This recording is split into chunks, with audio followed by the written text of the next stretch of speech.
Welcome to Comics on Parole. My name is Dan Glazer. How you doing, Al? I'm good, man. This is Al. Hey, Al, run around here and show your face real fast. Really, make it fast, Al. I'm a busy man. What's up, man? Yeah, say hi. There you go. What's up? Okay, now go back to work. Okay. Okay. I don't want to go back to work. Anyway, hey, let's say, Al, we got a great audience tonight. We got really. Hey, show the audience, Al. Show the audience. All right, here we go.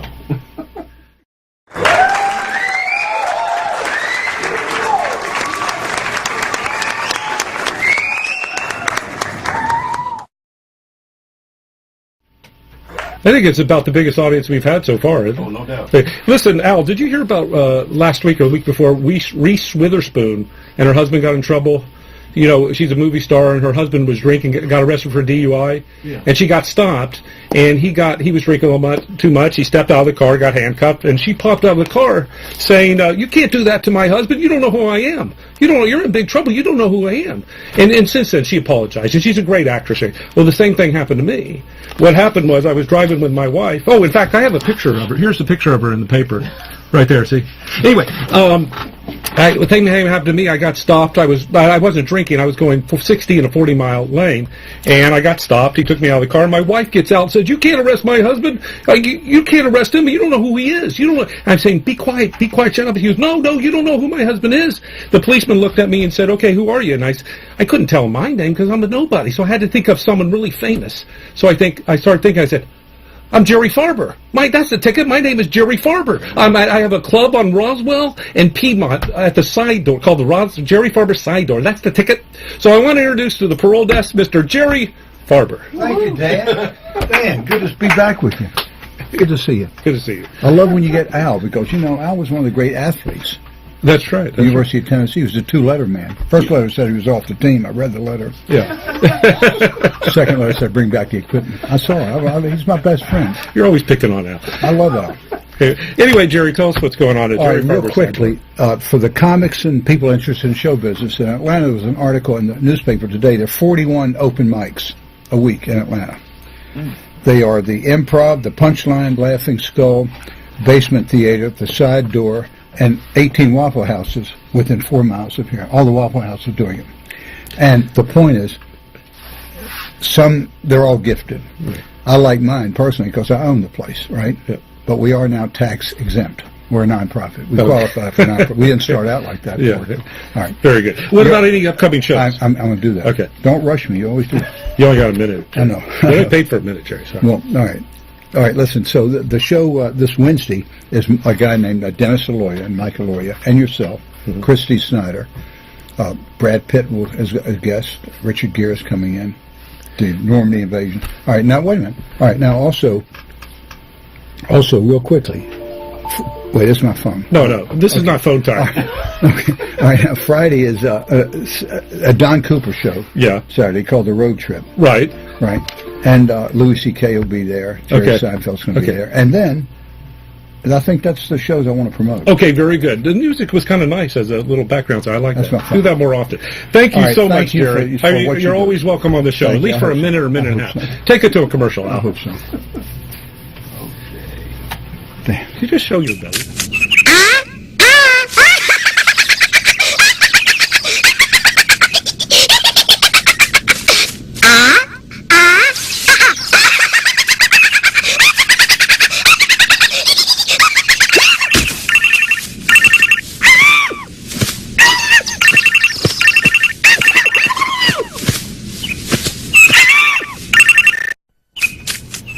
Now I'd like to welcome to the parole desk a talented comedian, actress, singer.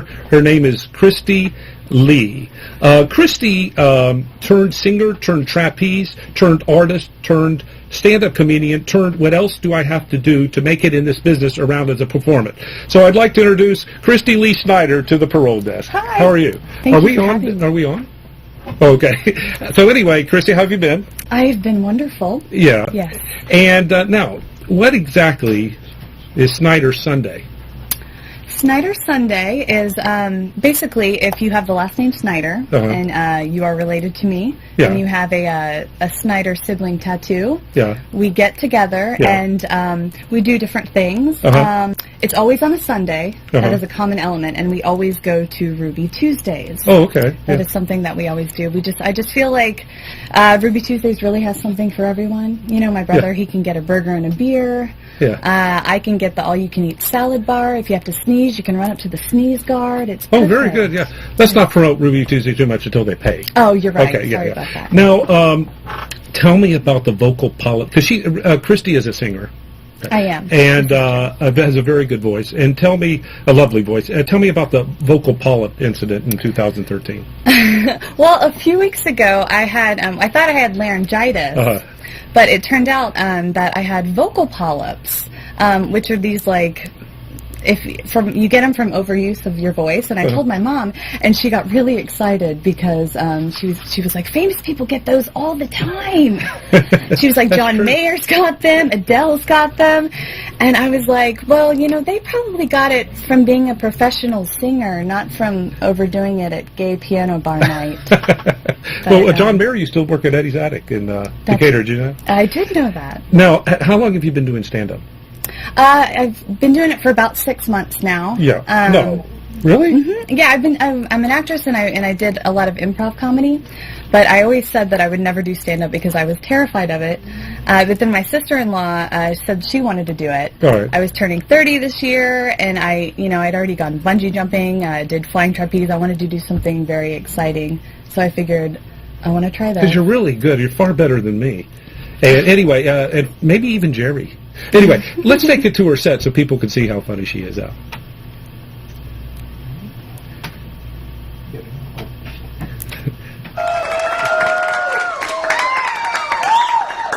How do you do? So I grew up Southern Baptist, and I know a lot of people have some opinions about that, but honestly, I had a pretty normal upbringing. I went to summer camp just like everyone else, went swimming in the lake just like everyone else, made s'mores by the campfire just like everyone else, signed and nailed my virginity pact to the cross just like everyone else. No, seriously, we did that. And we also got baptized in a lake full of alligators. And right before the preacher would dunk us under, he would say, "In the name of the Father, and the Son, and the Holy..." Shit, there's an alligator! I am a very passionate woman, and one of my passions is the chain restaurant Ruby Tuesdays. I love this restaurant. My entire family is obsessed with this restaurant because they really do have something for everyone, you know? My brother can get a burger and a beer. I can eat annoyingly healthy and get the salad bar. My sister-in-law can practice her faith by praying that the waiter won't suggest the shrimp fondue appetizer so that we can get it for free. We've never gotten it for free, by the way. They're so accommodating, and they really have thought of everything. If you're watching your carbs, they have entree options for that. If you're gluten-free, they have a whole separate menu for you. If you have to sneeze, you can run up to the sneeze guard at the salad bar. Just everything.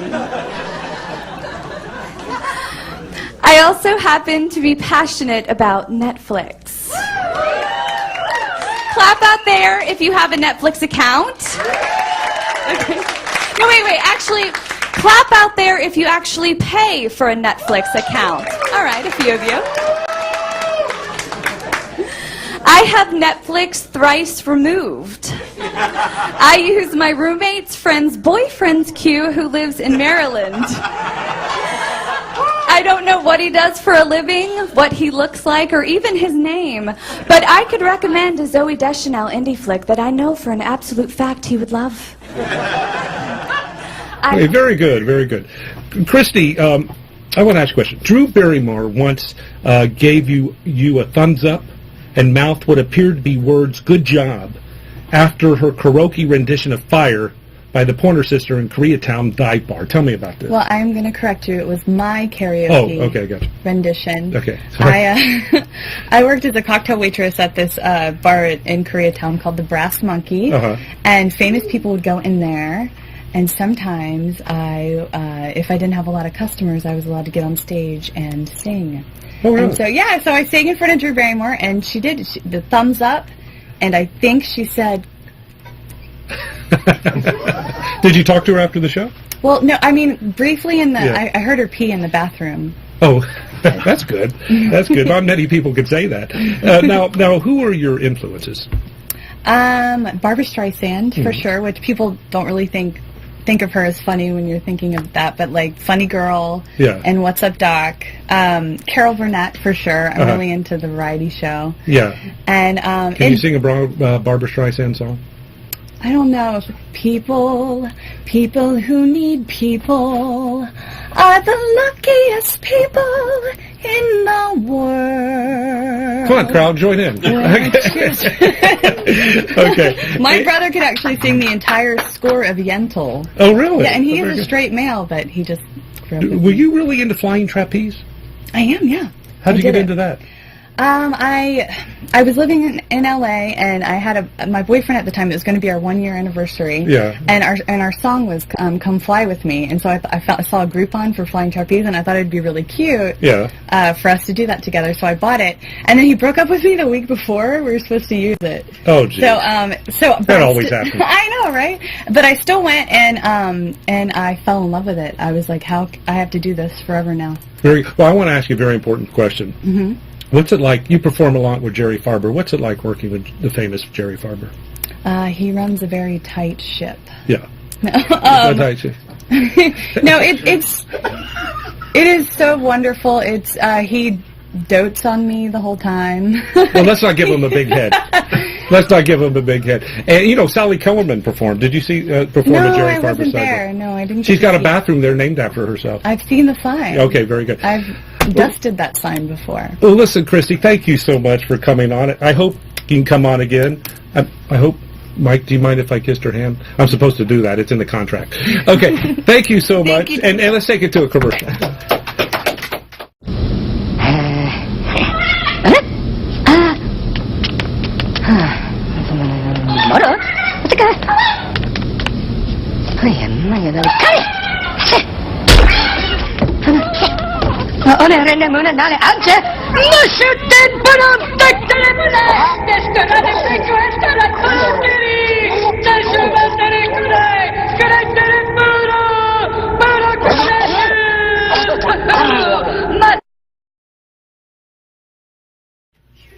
Welcome back. We have a guy, a tremendous, talented guy sitting right next to me, very close, in fact, named Michael Albanese, who manages the Improv and is a tremendous actor. Not true. Not true. I am Christie's flying trapeze coach. Oh, you're the guy. You're the guy. But his second job is to manage the Which Improv. camera do I look in? That one right up there. This one? This one? You are a comic. And he's an actor, too. That's it. Talk to us about the Improv. The location, what's going on there, Michael? You only got a minute.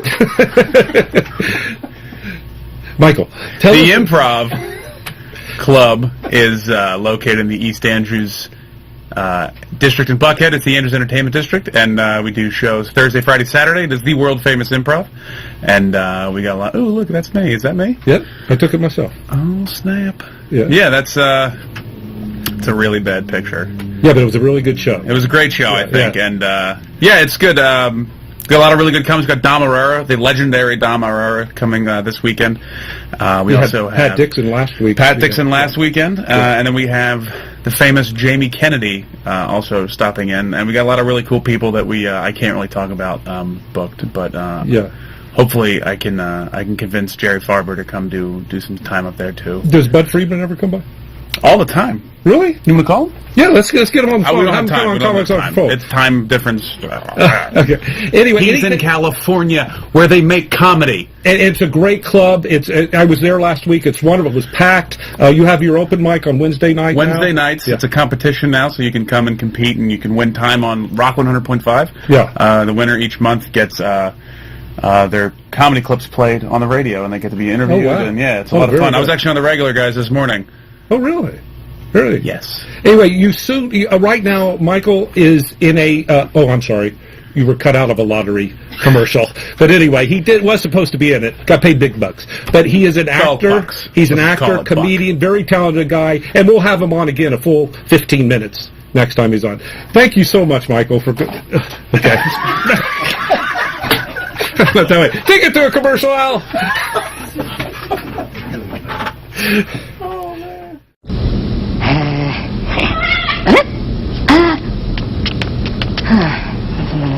Moro? Tsaka.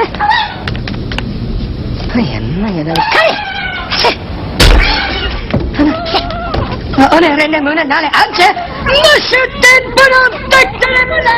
Destarane peko estara kulumiri. Desubandere kurai. Karantere muro. Muro kuseshi.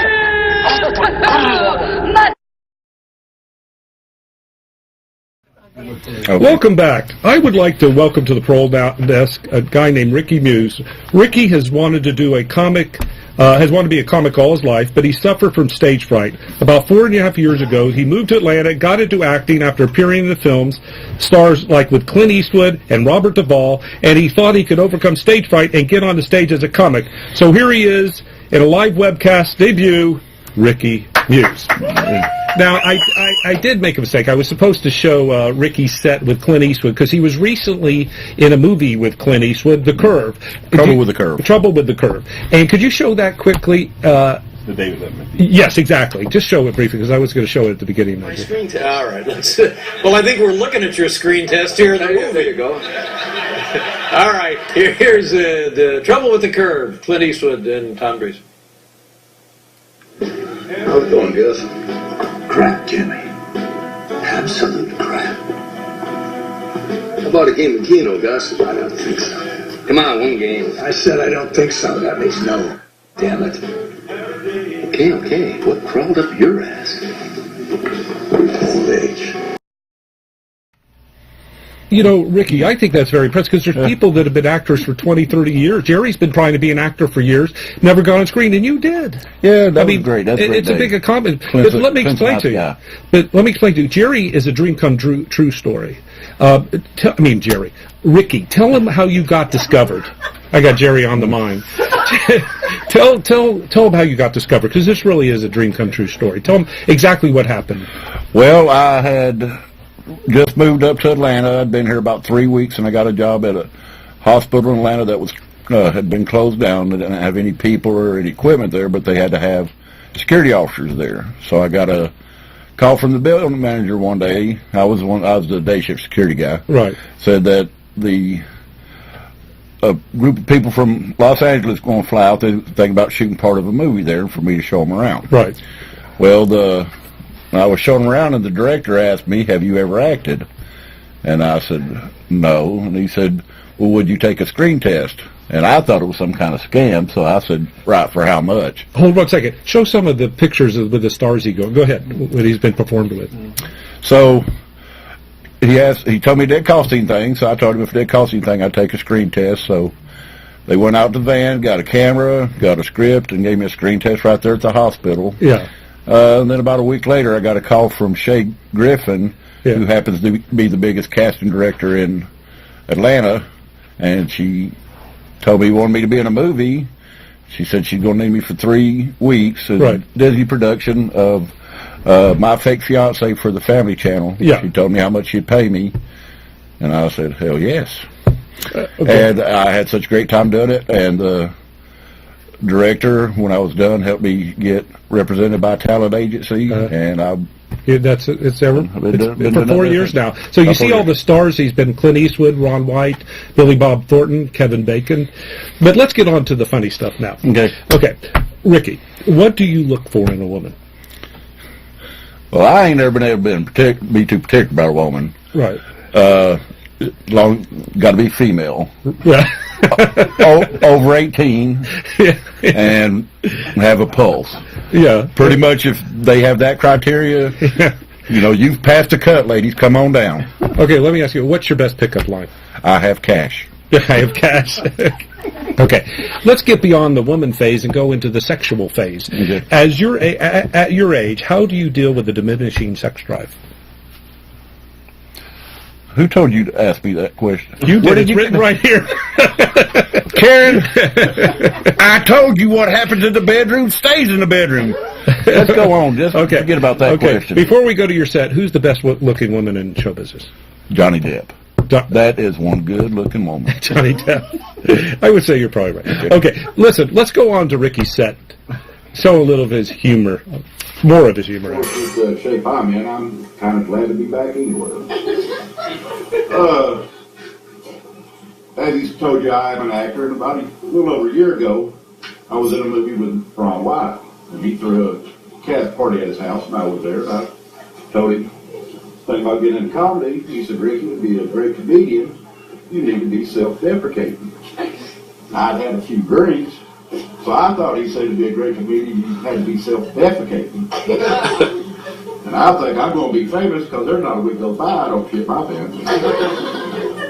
So tonight's not one of those nights. Wife hates when I tell that joke. But what she really hates is doing my laundry. Now, all you young men out here, I'm going to tell you something, you're not going to believe it. It's going to happen, and when it does, I want you to remember that I'm the one that told you first. Because one day, you will sit on your balls. And it's not as much fun as it sounds. But it's all a part of getting old. Something else about getting old you may not realize. It sucks. I get up every morning, I go into the bathroom, and I look in the mirror, and I'm like, are you kidding me? You look just like one of those Shar-Pei dogs. I'm serious. My forehead looks like a map of the Smoky Mountains. You don't see it? Look at it this way. See, there's Tennessee, and there's North Carolina up there.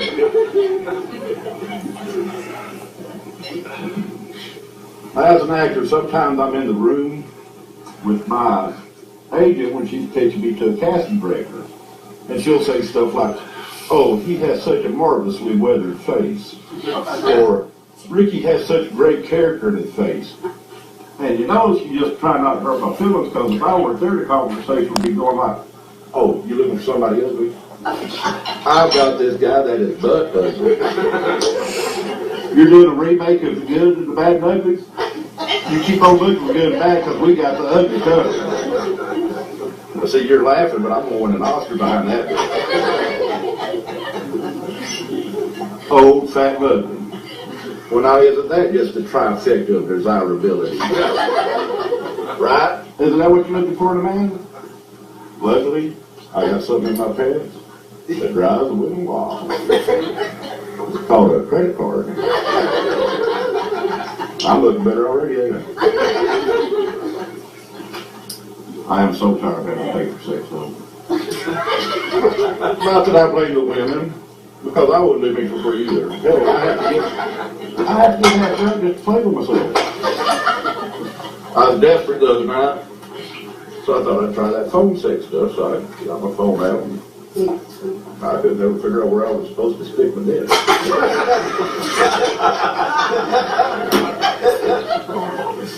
But I want you people to know that I have earned every wrinkle that I've got. Because I've been married to the same woman for 36 years. Oh, yeah.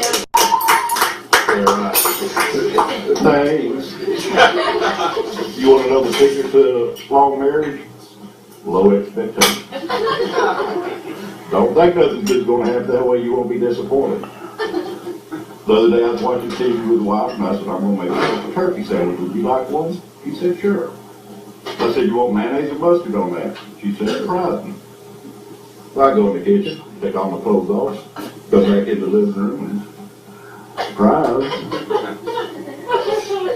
She looked at me and said, you're thinking about making sandwiches, we're going to need more meat. With less fat. Very good, very good, very good. Listen, now let's stay on the subject of women. Okay. What does a woman have to do to have sex? Whoa, no. What does a woman have to do for you to have sex with her? All she's got to do is lower her expectations. Oh, very good. And her standards. That's not nice to say about your wife. Gee. Now, explain to us, the show going to be called 3 Under 30 and Over 60 at Jerry Farber's on Friday, May 31st. Explain briefly to us a little about that. Well, it's this great concept that Jerry come up with. It's going to be Jerry and 2 other older comics going up against me and 2 young guys. 2 other young guys. 2 other young guys, yeah. Yeah, very good. That's it? That's it? Is that enough? You got it backwards, don't you? No. Okay. Okay. Now, what is the scary situation you have been in? Well, a couple years ago, me and the wife went up to Northwest United States on vacation, and we went to a national park. Right. And I stopped and talked to the park ranger, and he asked him questions, and he told me that there's a chance if you leave the park that you might come up against a bear. Right. And I guess he could see the concern on my face. And he said, if you're confronted with a bear, the best thing to do is just go to the ground, get into the fetal position, and play dead. And I said, so the bears leave you alone then? And he said, well, sometimes. Yeah. I said, sometimes? I said, what the hell happens other times? He said, well, they kill you and eat you. Yeah. Well, sure enough, me and the wife was up on a nature trail. This bear comes charging out of the bushes at me. Yeah. Well, I forgot all about the fetal position, and I went for the fecal position. What's a fecal position? That's where you shit your pants and pass out. Probably saved your life. Well, the wife said that the bear came up, sniffed me, went running back in the bushes, and started throwing up. So I guess it worked out okay. Very, very good. Now, you have Ricky is from a small town in southern Florida, and is going to be putting on a one-man show. He's the hometown hero in Arcadia, Florida. Tell us about that. Well, Arcadia is a great little town, more central than southern Florida, but pretty much right in the central part of the state. Yeah. And I'm going to be going back down there on the 29th to a nightclub called Rattlers right in the middle of town. Right. And we're going to have a comedy show. They usually have music. Yeah. But they're going to do a show, and I'm going to be the main man. Now, what do you do to prepare yourself to go on stage? Oh, drugs and alcohol. Lots of drugs. Just like Jerry. Jerry must be your idol. Okay. Now, what is your most embarrassing moment? Well, this was actually just a couple months back. I don't know if you know anything about the situation, but my wife started going through menopause. Is this fast? Yeah. Okay. My wife started going through menopause, and when a woman's going through menopause, they don't want to have sex or anything. Yeah. So it had been going on and on for like 3 months, and a guy has needs. And I had already spent all the money I had set aside for hookers. So I snapped one day and I told her, I said, we're going to have sex right here and right now. Yeah. And we did. Yeah. And now I'm no longer welcome at Applebee's. Okay. Very good. So what I want to do is take it into your hidden talent. Can you show us your hidden talent? Well, you can't tell by looking at me, but I love classical theater. Yeah. And if you don't mind, I'm going to do a little monologue from one of Shakespeare's famous plays. Okay, go ahead. Okay? It won't take me just a second to get raise the camera up. It won't take me but just a second to get ready. You can't touch this. You can't touch this. You can't touch this. My music. So. Very good. Very good. Sit back down. Sit back down. That was really good. You ought to work at one of the Atlanta's many strip clubs. That was really very good. Listen, I got another question for you. Okay. What would you do if you found yourself broke and homeless? Become a stand-up comic. Oh, that says it all. That says it all. Now, in fact, did I already ask you why did you get into comedy? I was broke and homeless. Oh, okay. Very good, very good. Let me see. What other questions? Is there anything you would like to say? Anything about yourself? Oh, wait a second. You just tried out for a movie with Robin Williams. Have you heard from that? No, haven't heard yet, but I did get a part in a movie with Melissa McCarthy and Susan Sarandon. Okay, what's the name of it? It's called Tammy, Dan Aykroyd and Kathy Bates. And on the 23rd of this month, we'll be shooting in Wilmington, North Carolina. Tammy does Dallas with Jerry Farber? No, okay. Very good, very good. This really is a dream come true, gentlemen. It's amazing, really, what's happened with him. He's going to be in a lot more movies, and he has co-starred in a movie, too. What was the name of it? My Fake Fiancé. That was the first movie he was in. Well, anyway, listen, thank you so much. my good friend, for coming on the show. And you stay seated here. And listen, if anyone ever would like to advertise on the show, it's really cheap. We almost pay you to advertise. So if you have a show coming up, you can advertise. If you're a comedy club like Jerry Farber's or the Improv, you can advertise. There's 41 open mics in the city of Atlanta. You can advertise anything you'd like. And please tune in to www.harmonybooking.com or American Hearts Radio. This show goes out the next day to about 7,000 soldiers and many other people. Thank you for tuning in. Tune in next time, same bat station. Is this where I get naked? No. No? Okay. No.